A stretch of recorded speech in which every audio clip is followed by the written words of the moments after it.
तो बच्चों हम मैकेनिक्स का यूनिट 1 स्टार्ट कर रहे हैं और यूनिट 1 का नाम है बच्चों समतलीय बलों की साम्यावस्था के विश्लेषिक प्रतिबंध।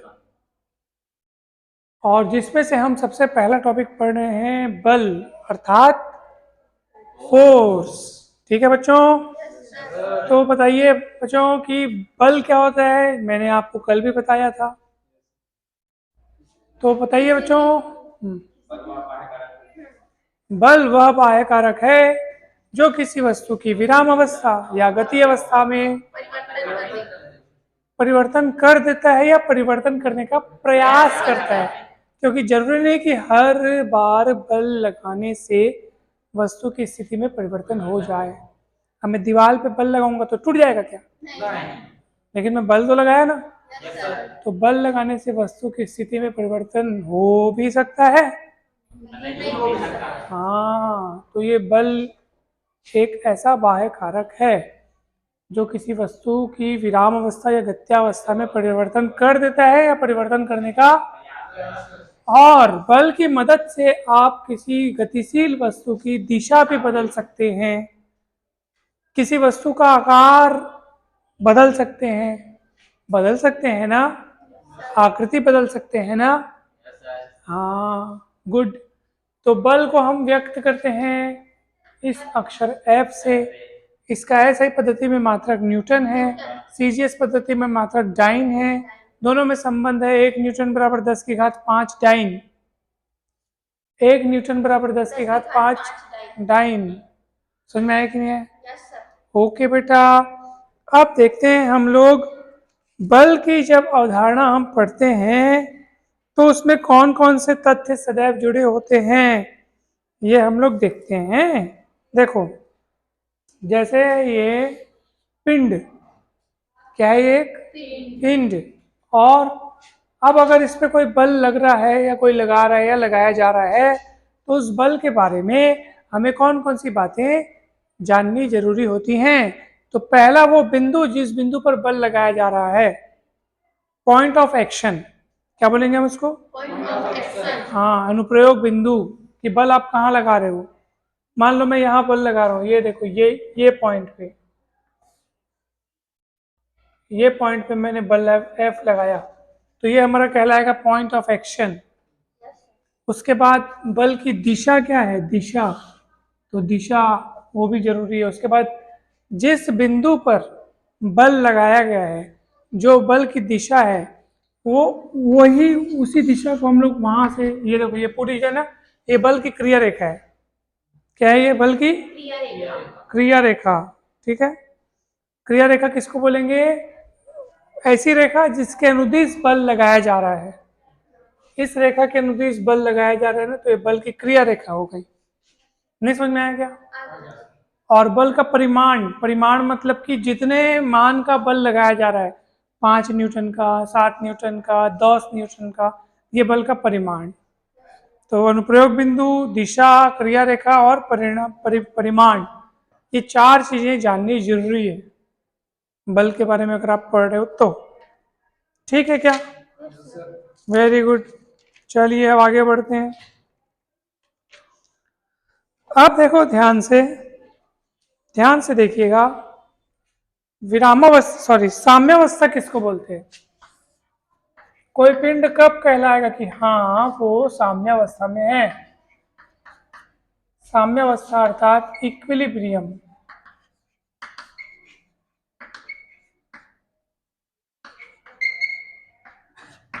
कब बोलोगे किसी पिंड को कि वो साम्यावस्था में है? कब मैं कहूंगा बताऊं? यदि किसी पिंड पर बहुत सारे बल लग रहे हों, बहुत सारे बल, फिर भी वो सारे बल मिल करके पिंड को विराम में रखते हैं। यानी कि इतने सारे बल लगने के बावजूद भी, हेलो, इतने सारे बल लगने के बावजूद भी पिंड कौन सी अवस्था में है? अगर विराम अवस्था में, हम बोलेंगे कि ये तो साम्यावस्था है। क्यों बताऊं? क्योंकि ना देखो, अब जैसे एक पिंड है, उसमें मैं बल लगाया, तो बल लगाने से पिंड सरकेगा, आगे बढ़ेगा। तो भैया इतने सारे बल लग रहे हैं तो पिंड तो बहुत ज्यादा आगे बढ़ जाना चाहिए, लेकिन नहीं। आप बलों की दिशाओं को देखो, सबकी दिशा एक जैसी नहीं है ना। तो जैसे कोई इधर लग रहा है तो कोई इधर भी लग रहा है, तो दोनों एक दूसरे के प्रभाव को नष्ट करते हैं, निरस्त करते हैं। तो फिर ये भी लग रहा है, ये भी लग रहा है, मतलब सारे बलों को मिला करके नेट इफेक्ट, कुल जो परिणामी प्रभाव है वो शून्य होना चाहिए। अगर ऐसा हो रहा है तब हम कहेंगे कि पिंड कौन सी अवस्था में है? साम्य अवस्था में। तो साम्य अवस्था की स्थिति में एफ नेट 0 होता है। एफ नेट मतलब कुल परिणामी बल का मान कितना होगा? 0 होगा। कोई डाउट है क्या? अब सुनो ध्यान से। जैसे मान लो कोई पिंड है और उस पिंड पर 2 बल क्रिया कर रहे हैं। कितने बल? 2 बल। तो बताओ 2 बल अगर उस पिंड पर लग रहे हैं तो दो बलों के प्रभाव में वो पिंड कब साम्य अवस्था में रह सकता है? जब दोनों एक दूसरे के विपरीत। करेक्ट, जब दोनों बल दोनों एक दूसरे के क्या हो? हाँ, ये देखो ऐसे विपरीत है ऐसे, तो क्या साम्य अवस्था में रह पाएगा ये पिंड? नहीं रह पाएगा। क्यों? क्योंकि अब देखो ना, नल है, नल ये बॉटल है, मैं 2 बल लगा रहा हूं विपरीत दिशा में, फिर भी ढक्कन घूम जाएगा। एक बल इधर एक बल इधर। तो अगर 2 बल लग रहे हैं बराबर मान के तो पिंड साम्य अवस्था में है, तो फिर नहीं घूमना चाहिए, लेकिन घूम जा रहे। क्यों? क्योंकि बल अलग अलग दिशा में लग रहा है, सॉरी मतलब उनकी क्रिया रेखा अलग अलग। आप देखो, ये देखो, ये इसकी क्रिया रेखा ये हो गई, ये इसकी क्रिया रेखा कोई अलग अलग है ना। पिंड साम्य अवस्था में नहीं रहने वाला, साम्य अवस्था में नहीं रहने वाला। तो साम्य अवस्था में रहने के लिए क्या क्या जरूरी है? कि 2 बल लगे, और लगे कैसे? विपरीत दिशा में लगे। कैसे लगे? विपरीत दिशा में लगे, उनके परिमाण भी समान हो। विपरीत दिशा में लगे, एक ही क्रिया रेखा हो उनकी क्रिया रेखा क्या हो? एक ही लाइन में विपरीत दिशा में लगे और उनके परिमाण जो है वो बराबर हो। अब एक तरफ लग रहा है 7 न्यूटन का, दूसरी तरफ लग रहा है 5 न्यूटन का, तो पिंड साम्य अवस्था में रह पाएगा क्या? क्यों नहीं रहेगा मानसी? करेक्ट, क्योंकि हाँ, क्योंकि सर उसका जो बल लग रहा है वो हम इधर से लगा रहे हैं तो इसकी जो दिशा उधर है, और जब इधर से लगा रहे हैं तो नीचे से है। नीचे तो है ही नहीं कहीं, नीचे कहीं है ही नहीं, इधर राइट साइड है, एक इधर एक इधर है। मैं बोला इधर से 7 न्यूटन का लगाएंगे। दिव्या आपसे जानना चाहेंगे कि अगर एक तरफ लग रहा है 7 न्यूटन का बल और उधर से लग रहा है 5 न्यूटन का बल, तो पिंड साम्य अवस्था में क्यों नहीं रहेगा? दिव्या जी आपसे जवाब जानना चाहेंगे। नहीं, क्रिया रेखा तो समान है, एक ही क्रिया रेखा है, क्रिया रेखा तो एक ही है।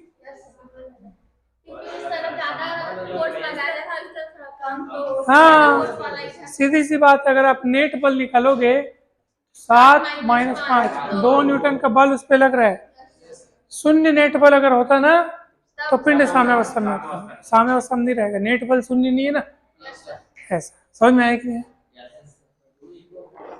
हाँ, इक्वल रहता तो 0 आता जी, ऐसा आपको बताना है उत्तर। समझे? हाँ, समझ गए जी, बल हो गया।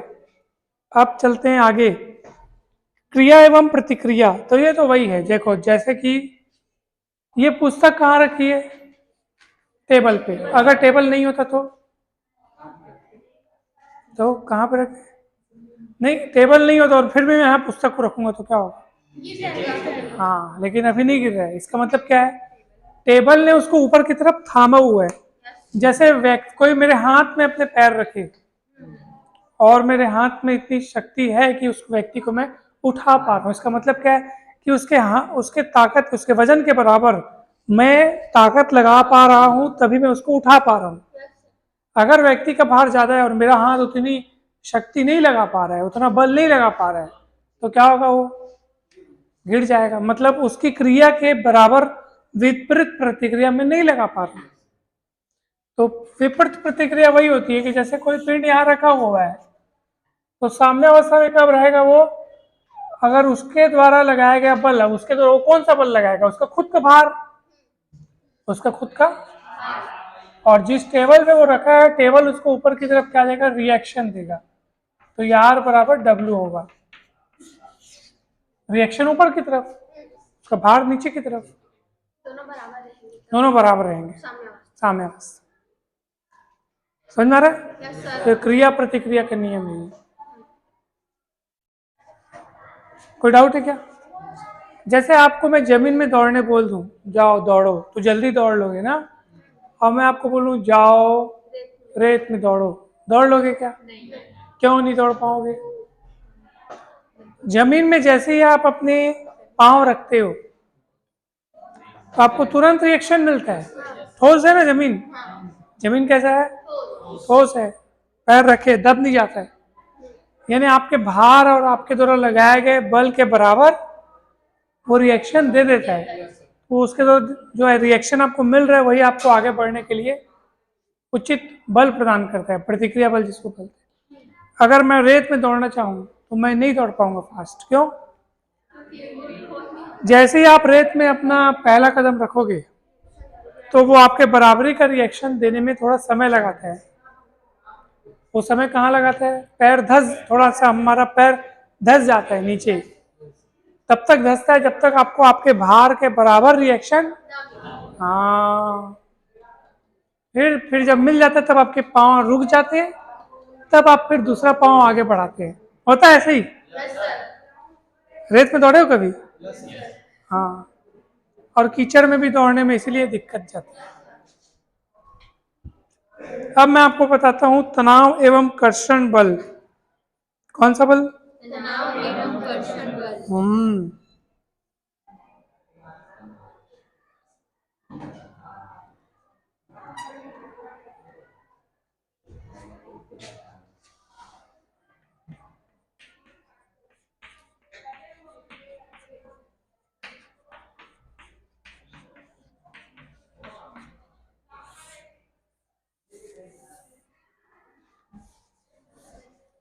तनाव एवं कर्षण बल। देखो, अगर मैं किसी डोरी को दो सिरों से बांध कर ऐसे रख दूं, ये है डोरी, क्या है ये? डोरी। ठीक है, दो सिरों में मैं बांध करके और दोनों सिरों को थोड़ा सा, मतलब दोनों किनारों को मैं थोड़ा खींच दिया हूँ। तो डोरी को खींच दिए, तो डोरी में थोड़ा सा तनाव उत्पन्न होगा, तो डोरी थोड़ी तनेगी अपनी रिलैक्स पोजीशन पे वो अभी। तो अब डोरी तनेगी, इसका मतलब क्या है कि जैसे आप यहाँ छोड़ दोगे तो वापस ये वाला सीधा इधर आएगा। मतलब ये इधर की ओर आना चाहती है, ये वाला हिस्सा इधर की ओर आना चाहता है। तो जिधर की ओर वो जाना चाहते हैं ना, उधर की ओर इसके तनाव की दिशाएं होती हैं। समझ में आ रहा है? हाँ, क्योंकि आपने बल लगाकर इसको इधर ताना है। देखो ना दीदियों, आपने बल लगाकर इसको ताना है, तो आपके द्वारा लगाया गया बल उतने ही मान का उस दिशा में क्या होता है, तनाव उत्पन्न होता है। ठीक है, समझ में आ रहा है? तो टी तनाव होगा, लंबाई के सब तरफ, मतलब हर हिस्से में ये तनाव रहेगा अचर। और वैसे ही कर्षण बल, कर्षण बल में क्या होता है बताऊं? जैसे मान लो मेरे पास कोई छड़ है और देखो रस्सी खींचते हैं, छड़ को मान लो दबा रहा हूं मैं, ठीक है, छड़ को क्या किया, तो बताओ रस्सी खींचने से तनाव की दिशा इधर और इधर गई, छड़ को मैं खींच नहीं रहा हूँ, दबा रहा हूँ, तो तनाव की दिशाएं किधर होंगी? इसमें जो टी रहेगा तनाव नहीं रहेगा, वो क्या कहलाएगा, कर्षण कहलाएगा। क्या कहलाएगा? कर्षण, यानी कर्षण यानी कि थ्रस्ट, क्या कहलाएगा? उसकी दिशा किधर रहेगी, इधर और इधर। क्लियर है? ऐसा मतलब जैसे मान लो किसी पाइप को या किसी छड़ को तुम ऐसे प्रेस करोगे, तो वापस वो ऐसे होना चाहेगा, स्प्रिंग टाइप का, स्प्रिंग, ठीक है, गुड एग्जाम्पल। तो वो वापस ऐसे होना चाहेगा, ये उसका एग्जाम्पल है। तो वापस फैलना चाहेगा, इसलिए ये कर्षण की दिशा उधर। क्लियर है कि नहीं है? कोई डाउट है क्या? अब बढ़ते हैं आगे। ठीक है, आकर्षण और विकर्षण तो आप जानते हो। आकर्षण मतलब पास आने की प्रवृत्ति और विकर्षण मतलब दूर जाने की प्रवृत्ति। जब दो, मतलब आकर्षण बल एक ऐसा बल है जो पिंडों को पास लाने की प्रवृत्ति रखता है और विकर्षण बल में दूर जाने की। ठीक है, उसके बाद आप देखो कोप्लेनर फोर्स है। कोप्लेनर फोर्स किसको बोलेंगे? ऐसे बल जो एक ही समतल में क्रियाशील हो। जब किसी पिंड पर जो बल क्रियाशील होते हैं अगर वो एक ही तल में हो तो ऐसे बलों को क्या बोलते हैं अपन? समतलीय बल। अब देखते हैं अपन आगे, मैकेनिक्स किसको बोलते हैं? मैकेनिक्स के अंतर्गत पदार्थों, पिंडों की ऐसी गतियों का वर्णन किया जाता है जो जब पिंड विराम में भी हो और या फिर पिंड गत्यावस्था में हो, यानी विराम या फिर गति की अवस्था में हो। और ऐसी अवस्था में अगर उस पिंड पर कुछ बल कार्य कर रहे हैं, क्या कार्य कर रहे हैं, तो उस बल के प्रभाव में कण किस तरीके का अपना चेंजेस दर्शाता है, उन बलों का उस पिंड पर क्या प्रभाव होता है, ये सब का अध्ययन किया जाता है किसमें? मैकेनिक्स में। और मैकेनिक्स की दो शाखाएं हैं, स्टैटिक्स और डायनेमिक्स। स्टैटिक्स में क्या होता है बताओ, खिलेश्वरी बताओ क्या होता है? मैकेनिक्स की परिभाषा भी क्या बताया मैं, बताओ बताओ।